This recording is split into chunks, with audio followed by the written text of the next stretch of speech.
It is my last day of vacation, so I am, of course, doing a nerdy make project. This is episodes and Jeff learning how to solar panel and like of all kinds and get ripped off. Part two. This is to ultimately my goal here is to make a solar powered spaceship car. So and like a real car, not like the the rinky dink ones they build at U of I with the engineering teams. So here we go. We can go through what I've been learning. It is pretty possible to do, which is neat. All right, this one on the right here, you can see that's a 200 watt like rooftop or boat based solar panel. You can put them on RVs. It's 12 volts, and you can see the density of the cells. And I bought that for $120 off Amazon a little while ago. That was an okay deal. I tried to buy an identical one, which is the one to the left, and they shipped me the other one that doesn't have as much density and actually rates much lower.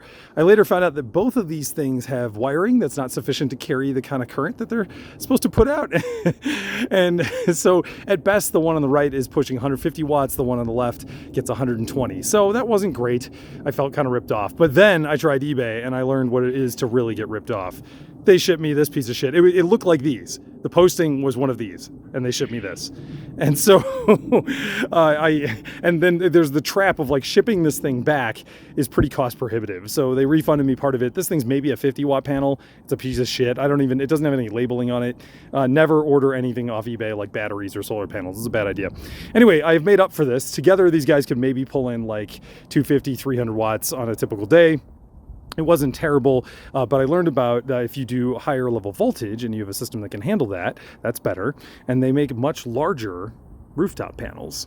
So these giant things, which I need help from somebody strong to put them up on my roof with me, these guys I got at a warehouse today where they were like literally throwing antlers in the back of a truck and like those little scooter things. They had pallets of those. It was great. It was like out of a movie or something. Anyway, these are surplus. So what the home rooftop solar installers will buy like a pallet of 40 of these things or however many, and they'll have a few extra that didn't fit on the roof, and they can then sell them to people like me. So I was able to buy both of these for $200. So in other words, this awesome set of solar panels costs less than this nonsense.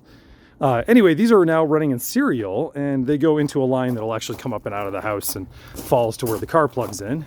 But we can go see what I am now able to do that's kind of exciting. So I have added a battery to my hybrid because I was not satisfied with its range, and charging stations are a pain in the ass. Like so many of them are broken. So I have a charger in here that is plugged into the battery, and it's going into the car.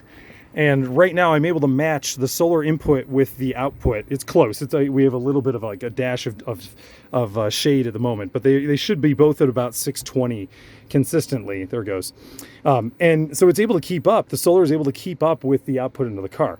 Now, this is not very fast. For anybody that owns a real EV, they would laugh about this. Remember, I have a teeny battery because I just have a plug-in hybrid. So this is all viable in my world.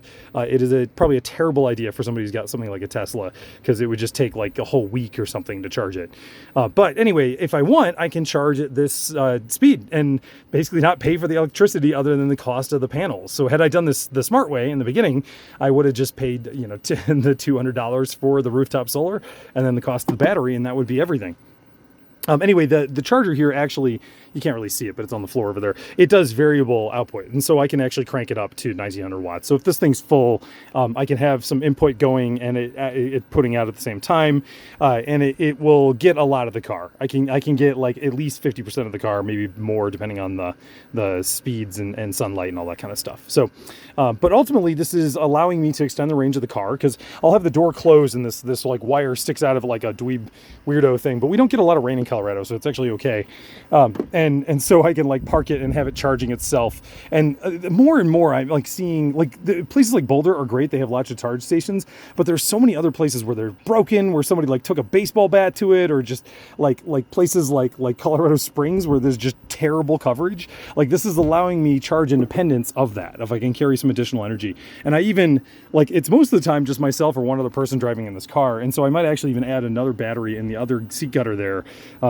So I could extend it even more and then fully charge the car just with this system, which is kind of crazy. I mean, it's a little bit, any real engineer will point out this is wildly inefficient. Like it would be better to have this battery wired into the car system, but it's all this proprietary, charge monitoring computer made by Hyundai. And I, of course, can't do that. I would love for them to release like a battery upgrade pack, and I would just spend the equivalent amount of money doing that. But until that time, this is sort of my bootleg way. And the crazier thing that I'm now thinking about is I have these rails on the top of the car, and I can put a roof rack on this, and they do actually make mounts for that kind of solar panel. Size-wise, I think I can only fit one residential panel because they're pretty darn big. Like, it would be taking up the whole size of the roof. And I have to decide if like the wind drag from that would be too bad. Like, I'm gonna lose mileage from the wind drag. They also make like very thin boat solar panels, so I could do something like that, but they'd be a different voltage. So I'm thinking about my options, but I might literally go Honey, I Shrunk the Kids and strap a solar panel on top of the car. In the meantime, this is the current system where I'm just charging from the backyard. Basically, I plug in the car to charge the car's battery, and then I plug in the solar panels to charge the extension battery, and that's what we get. And if I want, I can not even plug it into the house. I can just plug it all into the solar system and have it going that way if I'm not going somewhere for a while. So there we go.